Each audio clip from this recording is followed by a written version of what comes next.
Janesville, and welcome to Park Place Views. I'm Maggie Hrdlicka, Management Information Specialist with the City of Janesville. And thank you for tuning into this monthly program where we focus on what's going on in your local government, the City of Janesville, Wisconsin's Park Place.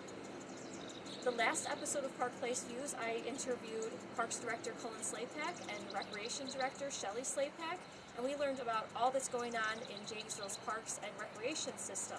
If you missed that episode and want to see it, you can find it on the city's website or on JATV's YouTube channel. Today we have a very special episode of Park Place Views for you because I'm here on site of Janesville's new Central Fire Station here at Milton Avenue and Center Way. And today we're going to get a very special inside look at the new fire station. We're going to get a tour from Chief Randy Banker and Deputy Chief Jim Ponkauskas. So come on in. So here I am today with Chief Randy Banker of the Janesville Fire Department and Deputy Chief Jim Ponkauskas. Thank you guys for being here today with us. Thanks for being with us. And Chief Banker started at the Janesville Fire Department back in January of 2016. Before that, he was Deputy Chief of the Batavia, Illinois Fire Department, but he's originally from Edgerton. And Deputy Chief Jim Ponkauskas has been on the Janesville Fire Department teams for 23 years. In 2012, he became Battalion Chief, and in 2014, he was promoted to Deputy Chief. So again, thank you guys. We're going to get a great tour of the fire station here, so let's get started. Deputy Chief, why don't you tell us about where we are now? The area that we're presently in is the administration area. We have the chief's office, the two deputy chief's office, and the administrative assistant's office. When the building was designed, it was designed to have all the admin staff up in the front of the building, the 24-hour admin staff to the back of the building, which would be the battalion chief and the captain, and then the living quarters and the kitchen and everything is upstairs. So the area that we're in right now is kind of the day-to-day business area of the department. Great, okay.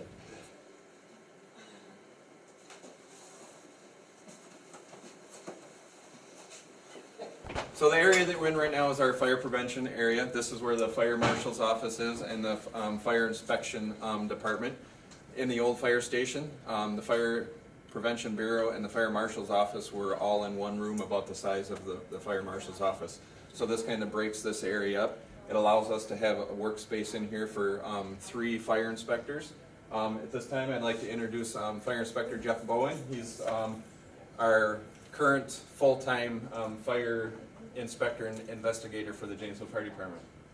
Good morning. So, hard at work in his office, and it's set up pretty nice for these guys in here to be able to have 3 separate workstations where before they just kind of had a small cubicle that they worked out of. So Deputy Chief, where are we now? We're currently in the Department Operations Center. This is a room that we never had in the old fire station.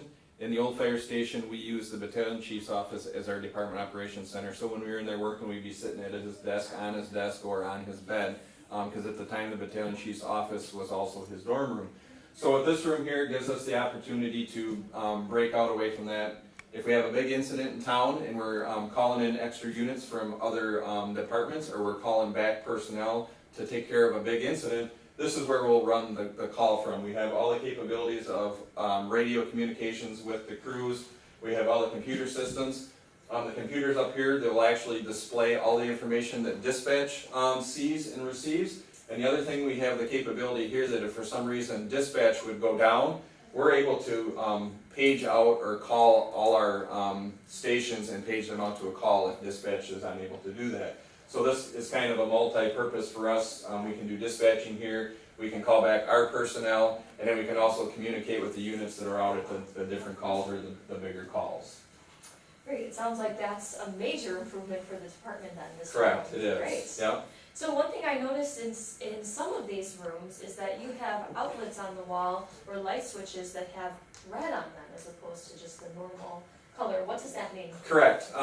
We felt it was important when we built the station that we had generator backup. This station is the only fire station in the city of Janesville that has generator backup. So as you walk through the rooms, any light switch that is red or any outlet that is red, that indicates that that room or that circuit is on generator backup. So all the main rooms in the department, the Department Operations Center, the Battalion Chief's office, the Chief's office, and the kitchen area upstairs is, and there's a few other rooms throughout the department that are run on generator backup. And like I said, when we designed the station, we felt that was important. And we also think that it is important as the year goes on or the years go on, and we have funding or possibly can receive some grants, that we'd like to get the other stations in the city up on generator power.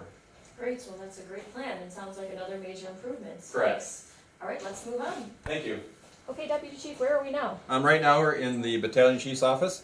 The Battalion Chief is the chief of the department that runs the day-to-day operations of all the emergency calls in the city. He's in charge of all 5 stations. He's in charge of the personnel of all 5 stations. So any emergency incident that we would have to use the command system, Battalion Chief Chris Lucas is the Battalion Chief on duty today, so he would be the one that would be out running the emergency operations of the city today. What you see in here is the Battalion Chief's office. The old fire station, the office and the dorm room were basically the same room. He would have his bed directly across from his desk. So the new office here allows him to have his own office space, and then it allows them to have a separate dorm room also. So they're not working on their day-to-day operations basically in their dorm room or their bedroom. So this is quite an improvement over the old station that we were working out of. And I'm sure Battalion Chief Lucas can attest to that. It's much nicer here. Great, well thanks for letting us in your office to take a peek. Thank you. We have to change our batteries out every day just to make sure that they're up on power. So if we have a call, we're using the radios for communications, that we don't lose power in them. Communications is one of the most important things on the fire ground. So we have to make sure that we condition them and keep them in proper working condition. So the analyzers that you see here, kind of what they do is they drain the battery down all the way, and then they charge them back up. It extends the life of the battery. So we spend a little money on the charging systems, but we get a lot more life out of the battery by running them through them cycles. Now we're in the report room. The report room is set up with 3 different workstations. The old report room in the old fire station was about half this size, had 1 computer set up in it. All the calls that we respond to have to be documented. So if they come back from a fire call or they come back from an EMS call, this is where they come to enter their report into the computer system. If we transport somebody to the hospital, they have the capability to do the report here, and we actually transmit the report back up to the hospital, so we're not printing a copy of the report off, or we're not driving back up to the hospital to drop that copy off, so we can do all that from this room right here. Right now we're standing at the fire pole. When we started the design of the station, we felt that it was important to include the fire pole. That is for a couple of reasons. It's very important for the department to meet a certain turnout time. And what we say turnout time is when it's the time it takes an individual to get to from wherever they're at in the station out to the truck when the call comes in. So they still find that it's still the fastest to use the fire pole over the stairs, and they also find that it's safer. When you look up there, it looks like it's pretty high up there, but it's still safer than traveling down the stairs because of the trip and fall hazards. One of the things when we got into the project, the fire pole is very expensive. It was one of the things that we were thinking about taking out of the project because of the cost. So we started to think what we could do. We felt it was very important to bring something over from the old fire station into the new fire station, just because of the history and something that meant something to the department. So what we did is we took the fire pole out of the old fire station. We sent it out to Boston, where they originally purchased it from. He redid the pole, added 5 foot onto the pole, and then we had him reinstall it back into the station. If we were to buy the pole new, it was over $25,000. So by doing that, we saved ourselves about $10,000 by taking the pole out of the old fire station, having it refurbished and reinstalled into the current station or the new station. What you see on the wall up here is our old accountability system. This is what we would do every day when we would set up the crews for the day. You'll see the 3 different shifts up there. We need to know where everybody is at on the daily basis. So all the vehicles are listed up on the board up there. Everybody that is supposed to be on that vehicle is listed on the board. We thought it was important to bring this over. We had one of the retired firefighters actually donated his time and material in making the frame for that. Because we switched over to a new system, it's a computerized system, so here in another 5-10 years, we'll be hiring people on a department that would never ever known what that was and the way we used to keep track of everybody. Now it's all done on a computer screen, which we'll see as we pan down the other wall. So on a daily basis now, the battalion chief actually sits at his computer. He fills out all the information that you would see on the board there, and it is displayed on a screen across the hallway. This board here is actually all little individual magnets, so when you had to change the board, you would just walk up and move the magnets around. So kind of antiquated compared to the system that we have in place now. It's very cool that you're bringing over pieces of the old station to the new station. Yeah, there's a lot of history in the old station, and we didn't want to lose that. As you'll see when we get upstairs also with the mural and the display that we have upstairs. Great.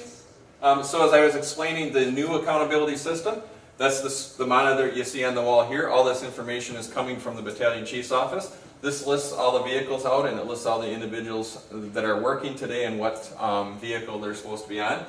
The screen you see over here is our dispatch screen. So this lists all the vehicles or all the units on a department. As you see the line down here, this is the calls as they come in a department. So as the call comes in, we see the same information here that dispatch sees. It tells us what the call is, it tells us where we're going, and it tells us what units are supposed to respond. And then you'll also be able to see some of the dispatch notes on there also. So as the call comes in, they'll either come down the stairs, they'll come down the pole, they can kind of walk by here. If they're not quite sure or they need to know any information about the call, they can grab the information off of here quick, and then they can go out to the vehicles and respond to the call. This is all new to us. We never had any of the dispatch information displayed for them to get that information in the old fire station. All right, so now we're upstairs on the second floor of the station. Tell us about this area. The upstairs was designed in two separate sections again also. The back area is the dorm room area, and the front area is the kitchen and living quarters. As you see down the hallway, there's a lot of lockers, there's individual doors. We designed the station up here to be gender friendly. The old fire station, the dorm room was one large room with just the beds around, so there wasn't a lot of privacy. We felt it was important to give the members of the department some privacy, so that's why we have all individual dorms. They each have their own individual locker. The other thing that we thought was important is you see as you'll come down through, the lockers open into the hallway and they also open into the dorm room. We're getting busier and busier. There's times at night where we're up all night, so as somebody comes back, they might get back 2-3 in the morning. If they don't want to get up right away in the morning to go home, they have the option that they can kind of stay, get a little more rest. An individual coming in might use the same room, and we don't want them to go in and bother that individual, so they can actually get their uniforms and they can get their stuff from the hallway, go to the bathroom, get dressed, get ready for duty that day without interrupting the individual that's using that dorm room at the time. Okay.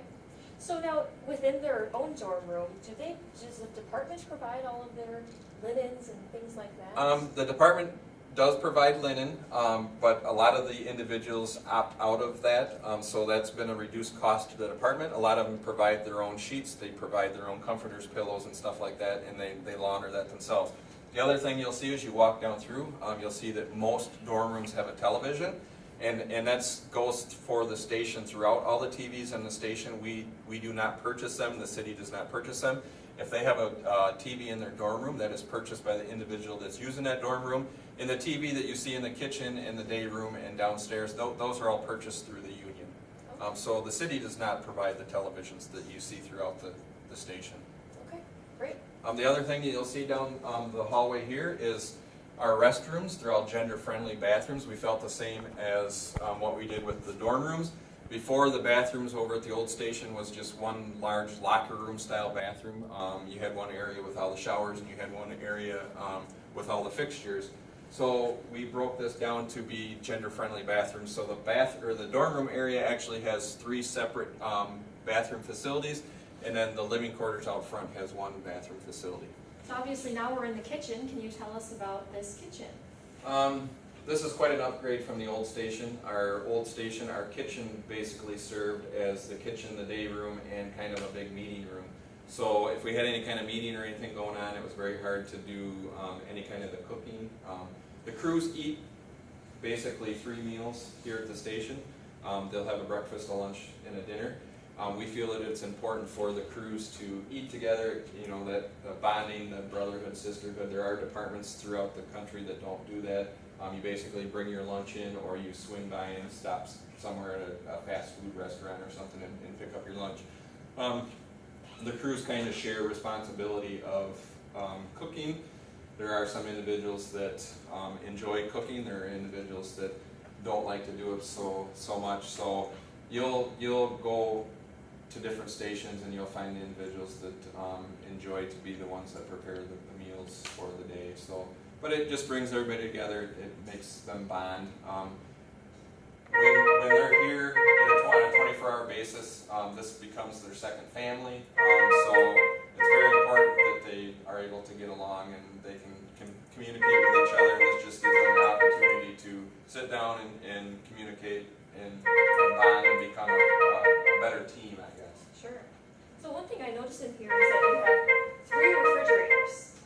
Why do you have 3 refrigerators? The station, or the department, is broke down into 3 battalions. So each battalion has their own refrigerator. A lot of the times when we're out at the grocery store, there'll be individuals that come up to us and ask us what they're buying us for lunch or supper. But what a lot of people don't know is the crews that are working that day are actually purchasing all their own food. So what we do is we do a board bill system. So the crews will go out and they'll shop at the grocery store. They have an account set up at the grocery store, so they'll charge their meals. They go out and they buy meals for 3 days because they work a 3-day rotation in their shift. So they need a place to keep their food. We keep it separate from all the other shifts. That's why they also have 3 separate pantries. At the end of the month, they figure out how many meals an individual ate here for the month. They figure out how much each one of those meals cost, and then you are charged for the number of meals that you ate here. And then that individual will actually write a personal check to the grocery store to pay for the grocery bills that they accumulated for the month. So all the food that the crews use while they're here preparing their meals, that they're all purchased by the individuals that are working here for that day. Okay, good to know. So, yep. It's very impressive when you walk into this room compared to if you ever had a chance to go to the old station. But it, as you can see, they keep it nice and tidy in here, so it gives some pride and ownership to the individuals that are working in the station here that we can provide them a facility like this to be able to prepare their meals while they're here. They're here for a 24-hour period, so there are times, you know, they're out running on calls and stuff during the day. They'll come back, they'll, you know, prepare a quick meal or whatever, and then there's other days that they'll plan something where, you know, they might cook something, you know, whether they Saturday or Sunday, they'll make a roast or something like that, and they'll make more of a family meal. So it's nice to be able to provide the facilities to allow them to do that. Great. Well, this is an awesome room. Can you tell us a little bit about the exercise room? This is a big improvement from the old fire station. In the old fire station, we were basically down in a garage area, so we had about the area of a one-car garage. So being able to be in here, the windows, the light, it's just nice to be able to come in here and work out. We do have required physical fitness for the members of the department. There are times set aside during the day that you have to be working out, or if you're not working out for the day, you have to be doing some kind of a department activity, whether it's training, working on schooling, or anything like that. But throughout the department, there are a number of individuals that at the time that we do our physical fitness, the room is being used, and there's quite a few individuals in here either working on the treadmill or running on the treadmill or working on lifting equipment. So it's been very well used since we got moved over here. I think just the environment in here compared to what we had before kind of has drawn some more people into to do the physical fitness that we require. Great. So we got to see the pole from the bottom. Here it is from the top. Correct. This is the more impressive part of the mechanism of the pole. Like I said, we brought this pole over from the old fire station. There's a few upgrades that we had to do for safety reasons. Before, the doors used to open in, so you could just walk in, grab a hold of the pole and go down. For safety reasons, now they have to open out, so you can't just walk up to it and push it in. The other thing that they had to do is they had to add the screening around the pole. I hadn't ever heard of it happen before, but there's a chance that you could become an accidentally trip and fall, and if you slid underneath the railings, you could go down into the hole that the pole goes down. The mechanism of the pole is all operated out of weight. So as you put your weight on the pole, it actually opens up the shutters down below, and it lets you slide down to the first floor. So there are a number of the individuals that will use the pole when a call comes in or responding out to the truck instead of using the stairs. Because we brought the pole over from the old station and the history behind the pole, we decided to make this our area that we remember the individuals that work for the department that sacrificed their lives for what they did for the city. So as you'll see here, you'll see the mural up on the wall, kind of thanking the individuals that work for the department currently, and thank the individuals that from the past. And the 4 individuals that are on the wall there are our line of duty deaths, or our duty incurred deaths for the City of Janesville Fire Department. So we decided to put this here as a reminder for the individuals when they're going out on a call, they're getting ready to slide down the pole. Those are the individuals that they see as they go down to the pole as a reminder to be safe, and that we want everybody to return back to the fire station after we go on an emergency call. So that's just a kind of our idea why we did our mural here, and why we have the pictures displayed on the wall by the pole. It's a beautiful memorial. Yes, thank you. Now we're out on the apparatus floor. As you can see, it's quite a bit larger than the old fire station. All the equipment that we use on a daily basis is down at this end of the apparatus floor. These 3 vehicles here go out numerous times during the day. Our other equipment, like our rescue, our tender, our brush truck, they're in the next 3 bays. And then down at the end of the building is where we keep all our auxiliary equipment. We went with an 8-bay concept because in the past, all our auxiliary equipment, like our reserve ambulance and our reserve engine, were kept at different facilities throughout the city. Some were kept down at the old bus garage, some were kept out at city services, and others were just kept at different stations throughout the city. So if we needed that equipment in an emergency situation, we would have to run down to the old bus garage and pick up the reserve engine and bring it up here to be able to staff it and respond to calls with it. So with the size of the apparatus bay we have now, we're able to keep all the equipment right here in a central location. So if a vehicle needs to come up and pick up a piece of reserve equipment because their vehicle is going in for maintenance, they can just swing by here, pick it up, and then take their vehicle out to city services. Or if we have to use it for an emergency call, it's right here, we can staff it, and then we can just respond from here. We don't have to go back from the other stations. It's kind of ironic that the call is going in as we speak. As you look up and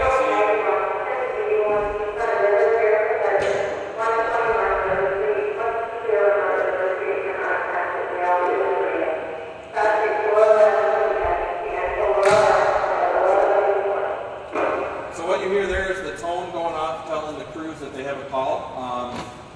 It's actually for this station. So these vehicles here, the alternate response vehicle and the ambulance will actually be going out onto a call. As you look up, you'll see the lights flashing in the ceiling.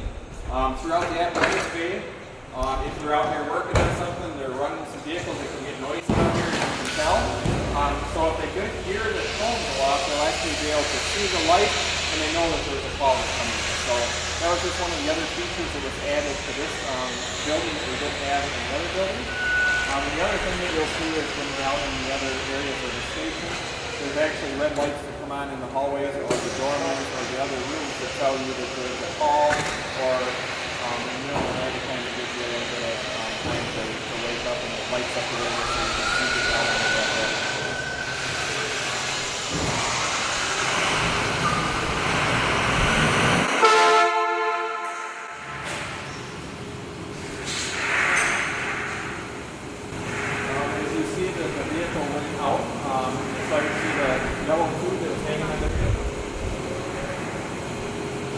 So as you've seen all the activity that went on here, as the call come in, you heard the voice being displayed through the speakers. That's dispatch telling the individuals that they have a call, where the call was, and it says what units had to go. Obviously, you can tell it was a couple of the different units at the station. And the other thing that you saw some lights flashing here on the apparatus floor.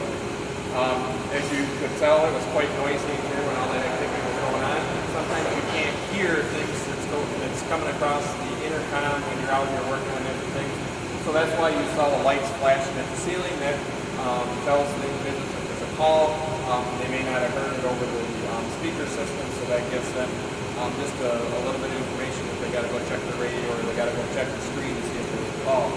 The other thing that you saw when the vehicles were leaving was the extension cords or the charging cords of the vehicles just kind of popping out of the vehicles, and the ventilation system that was equipped in this station, which we have throughout the stations in the city, that just hooks up to the exhaust system on the vehicle. So as they start the vehicle up and they leave the station, none of the exhaust from that vehicle goes into the station. It all goes throughout the vent system or the duct system that gets put to the outside of the building. That keeps all the soot and it keeps all the exhaust from the vehicle, which is the carcinogen, which is known to cause cancer. It keeps that out of the station and it puts it out to the outside environment. So it's definitely a busy place here, as we just saw. Very It busy. seems like it's really a big improvement from the last day. Correct. Thank you. Okay, so what is this room that we're in now? This is our multi-purpose room. This room serves as a training room and also serves as a meeting room. The old station, we had very limited space to do any kind of training at the facility over there or have meetings. We basically met in a hallway in the old station. We also have the fire training center out on County F, but when we're out there as a department, it moves everybody out of the response area and it adds to response time. So when we built the station, redesigned the station, we felt it was very important that we had a multi-purpose room that we could hold meetings and training at, and we could bring everybody to this location where they would be centrally located, and it would help with response times for those units responding into the response area. The other thing, when we got into the project, we thought it was very important to have the capability of breaking the room down into two sections, so we could have two training sessions going on or two meetings going on at the same time. That was one of the options because of some financial concerns that was taken out of the project. We had come back from that meeting. We contacted Huffcore, which is a manufacturer here in the city, got some information on their panel doors for meeting space, and we ended up working on a deal with them, kind of a public-private partnership, that we had supplied the beam and all the hardware that needed to go into put the panel system in, and they were actually working on a new project, which you'll see here. It's an acoustical glass door. It's all supposed to be soundproof, and if we were to close the two rooms in, it's pretty impressive that you cannot hear from one side of the room to the other.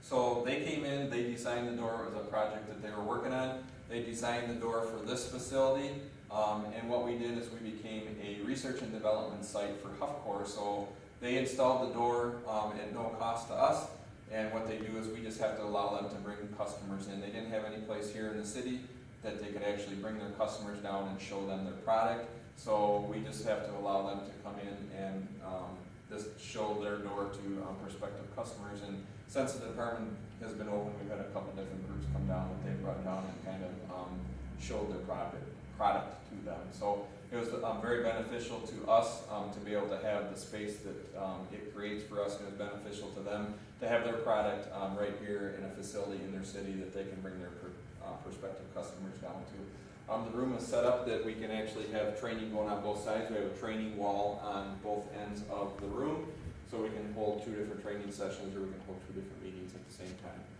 Great. Well, that's cool. Very cool partnership you did with Huffcore there. So one thing I've noticed throughout this whole tour is we have really nice new furniture here, and I'm just wondering what happened to all of the furniture from the old station. Correct. In the project, the office furniture was included. Some of the stuff that was in the old station was kind of hand-me-downs from different projects. And that's kind of what happened as we replaced all the furniture in the station. Was some of our furniture got handed down to different departments throughout the city. I know City Hall come up and got some furniture. There's a couple other different departments throughout the city that came and looked to see what we had, and they ended up taking some of the furniture that they could use in their department also. So the furniture that we had that was usable to different departments in the city went to them departments, and the rest of it will actually be putting out to auction. Oh, okay, great, wonderful. The three sections here on both sides are magnetic marker boards, so you can display magnets up there. You can write on it with a regular marker, erasable marker. So it just gives us some more options to be able to do what we need for training, or if we're critiquing a call or something, we can just write right onto the wall. Okay, so we're back here in the lobby. Is there anything else you want to share about this space? As we entered into the lobby, just the important thing was, it was very important for the fire department to have a secured building. A lot of the things that are going on. So as you come into the building, you need to be let into the front doors. You get into the lobby area. This is really the only area that's open to the public. We have secured doors going into the admin area, and we also have secured doors going down into the apparatus floor. So the lobby is basically the welcome into the fire department. As citizens come in to do business in the station, this is where they'll come into. They'll come into the admin assistance area to find out what they need to find out. If they need to meet with the chief, or they need to meet with somebody from the department, they actually have to be led into those areas. So security was very important to the department. Great. One thing we want to mention to all the citizens of Janesville is these fire stations, not only this one, but all 5 fire stations are the buildings of the citizens. So they're safe havens. They're a place you can go in the event you're maybe out for a walk or riding your bike and a storm comes up and you need a place to go for shelter. Or you're injured, you're out and you've become injured or ill, you can stop at any fire station and get assistance. Or if you're just out and you need a safe place to go because of people threatening you or some unfortunate situation, fire stations are a safe place for you to go, you and your children. So we welcome you, and you're also welcome for tours at any time. We like showing off what we have. So we'd also like to thank Maggie for coming out and spending the time with us, and JATV for their time, and it's a privilege. So thank you. Well, thank you, Chief and Deputy Chief, for being here on our program today and sharing your great facility with us. This is an awesome place, and I'm sure the viewers at home were happy to get an inside look. And viewers at home, if you want to learn more about the fire department, whether their operations or this building, you can contact them at 755-3050, or you can visit the city's website and go to the fire department page, where there's a lot of good information about the services they provide. And next month, I will be talking to the city assessor, Jeff Mulver, and we're going to be learning about the property assessment process. So I hope you're able to tune in. Again, thank you guys for being here, and for Park Place Views and the City of Janesville, I'm Maggie Hrdlicka. See you next month.